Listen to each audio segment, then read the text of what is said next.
Sì.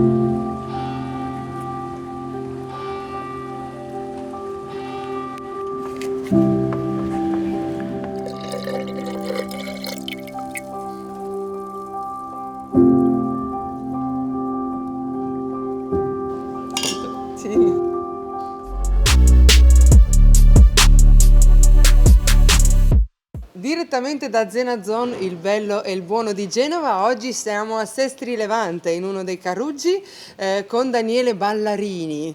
Ecco, anche siamo davanti a un calice. Cini intanto. E raccontaci un po' il nome del locale innanzitutto, i vinacceri, La che cosa, sciamadda è la tutto. sciamadda, come mai è nato il nome? La sciamadda è una parola antica genovese, vuol dire fiammata. È una parola che abbiamo voluto andare a prenderci a Genova, perché questa parola non esiste da noi. Sciamadda esiste tra Genova e Savona. Appunto vuol dire fiammata e identifica una categoria di locali. Oh, Sono wow. piccoli negozi, Ah, piccolini, sì. sì, col forno a legna che faceva esciamme, le fiamme, e si mangiava farinata, torte di verdura e verdure ripiene. Erano i fast food denuiatri. Altro che finger food, erano Esatto. proprio sì, sì, le bottegucce dove si Esatto. mangiava. Ed erano tipiche della zona di Sottoripa, la zona del porto antico, che era una zona di transito dove c'erano i camali, i trasportatori del porto, dove c'erano i naviganti, i commercianti, tutti erano in quella zona lì e avevano bisogno di un mangiare economico, sostanzioso, carboidrati e che costasse poco. Ecco dove nascono le sciamadde. Cosa sono le sciamadde? E il vinaccere. Ecco, il vinaccere è tutta un'altra storia ancora. Il vinacciere pensavo al vino, quindi vinaiuolo, ha detto vinacciere, Esatto. sarà colui che così per intuito forse. Esatto, giustissimo, ci hai preso Giuliano. Il vinaccere è un commerciante di vino, non si sporca le mani in vigna, è uno che appunto commercia il vino. E come? E come? Lo commerciava con quella barca lì, il Leudo. Questa è un'antica barca ligure, è una barca che esiste da Bello. centinaia di anni Caspita.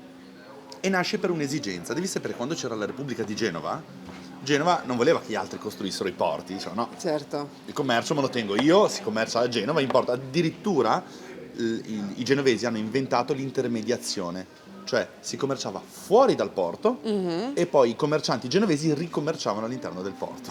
Certo. C'era il doppio passaggio. Sì, sì, sì, così due volte. Ecco. Maggior guadagno. Sì, sì. E non conoscevi il fornitore, quindi era un bel vantaggio. Bene, Genova vietava la costruzione ad altre comunità come Sestri, Reco, la costruzione di porti, perché appunto voleva mantenere l'egemonia sul commercio. I liguri comunque sono sempre stati un popolo smart, hanno deciso di copiare un antico scafo spagnolo che aveva una peculiarità, aveva appunto la chiglia piuttosto piatta. Tu immagina, coste del nord della Spagna, come può essere l'Oceano Atlantico, le mareggiate, eccetera. Lì anche i porti non reggono.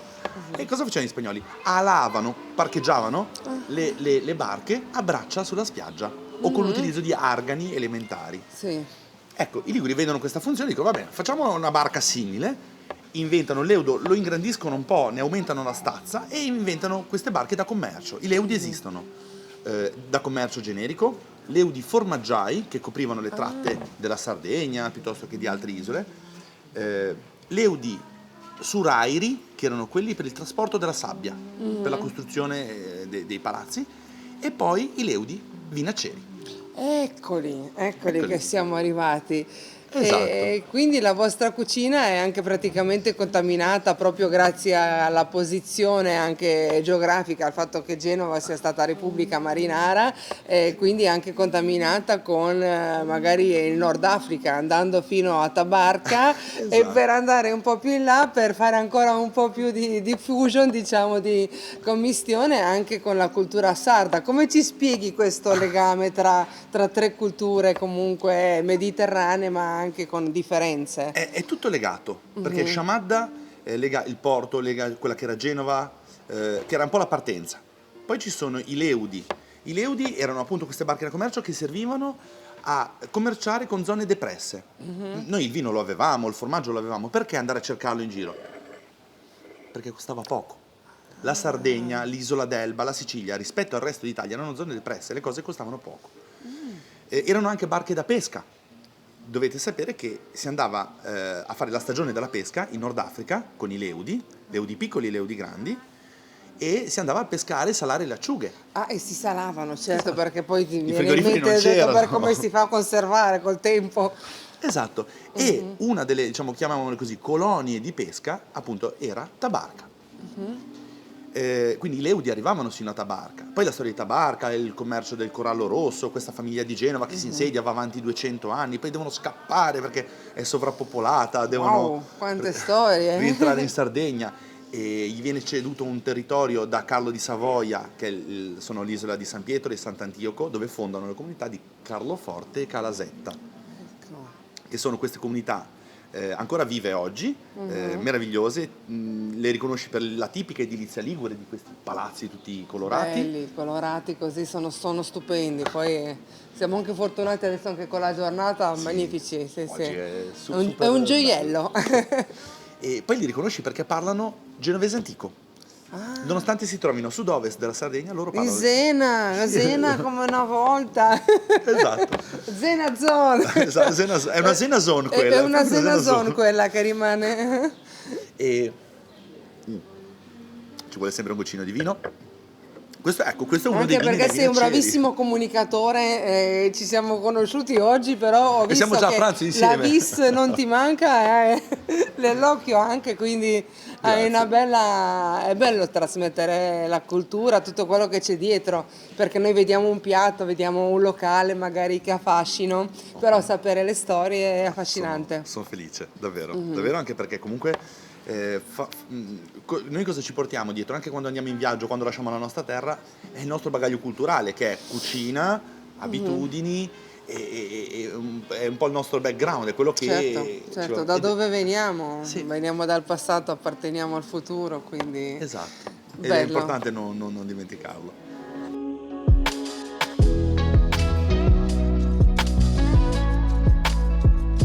Allora,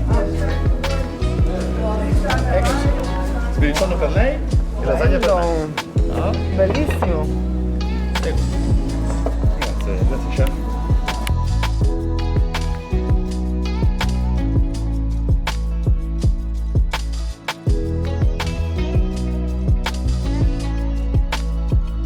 Wow. Eccoci, buon inizio. Grazie, che profumo anche, stupendo. Qui abbiamo spiedo di tonno, patata al cartoccio, pomodorini, il tonno viene passato in una panure aromatizzata che facciamo noi Che e bello. le verdure grigliate. È Il tonno stupendo. cuoce in un forno speciale a 270 gradi, quindi fuori croccante e dentro è rosa. Ah, sei riuscita a fare questo? Sì. Fantastico, come piace a me. Bene, lo Buonissimo. assaggerò. Io invece mi mangio un po' di lasagne. Queste sono le lasagne alla tabarchina, che è un piatto tipico, un piatto antico. È una lasagna classica al forno con appunto besciamella, pomodoro, pesto e tonno. Perché devi sapere che Carloforte è famosa e rinomata in tutto il mondo per la pesca al tonno. Certo. E Benissimo. loro sono in un punto strategico, perché il tonno entra a deporre le uova nel Mediterraneo e deve entrare bello grasso, bello corposo, perché ha davanti dei mesi difficili. E quindi cosa fa? Entra bello nutrito dall'Atlantico e il punto in cui è più grasso è quando passa davanti a Carloforte. Ah, è ed proprio lì- anche in una posizione magica per il tonno. Esatto, ed Ottimo. è lì che verrà, povera bestia, mangiato.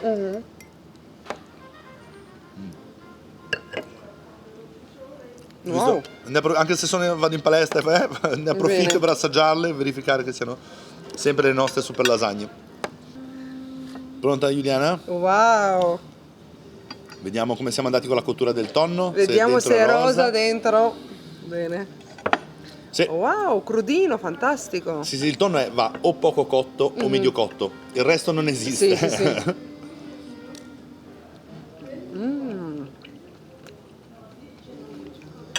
Stupendo.